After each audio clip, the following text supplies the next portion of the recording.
वफाकी हुकूमत सियासी महाजराई के दौरान इंटरनेट पर कड़ी पाबंदियां नाफिज कर रही है। गैर मुल्की न्यूज़ एजेंसी ने दावा किया है कि इंटरनेट की पाबंदियों से बचने के लिए इस्तेमाल होने वाले वेब टूल्स पर भी जल्द पाबंदी आयद कर दी जाएगी।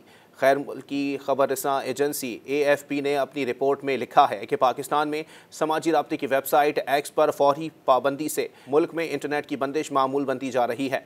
हुकूमती पाबंदियों से बचने के लिए इस्तेमाल किए जाने वाले वेब टूल्स पर भी जल्द इनफरादी सतह पर इस्तेमाल के लिए ममनू हो जाएंगे।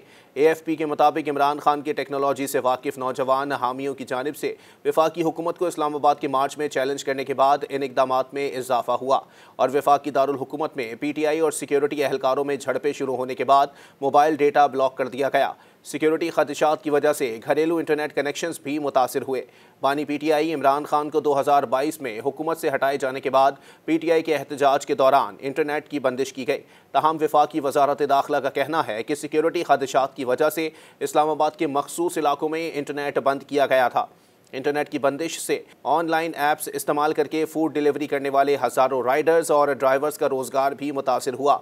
डिजिटल तज्जियाकारों का कहना है कि हुकूमत फायरवॉल का तजर्बा करती रही है, जिसकी बदौलत उसे ये ताकत मिली है कि सोशल मीडिया प्लेटफॉर्म्स पर रैलियों या मुजाहिरों की शेयर की जाने वाली वीडियोज़ और तस्वीर को रोका जा सके।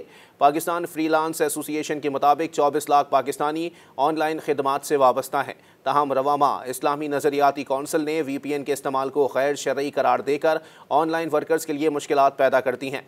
पाकिस्तान टेलीकम्युनिकेशन अथॉरिटी ने कहा है कि 1 दिसंबर से सिर्फ रजिस्टर्ड VPNs ही इस्तेमाल किए जा सकेंगे। उनका सिर्फ कमर्शियल इस्तेमाल ही किया जा सकेगा। गैर रजिस्टर्ड VPNs को ब्लॉक कर दिया जाएगा। मज़ीद न्यूज़ अपडेट्स और डिजिटल स्टोरीज के लिए सब्सक्राइब करें डॉन न्यूज़ पाकिस्तान।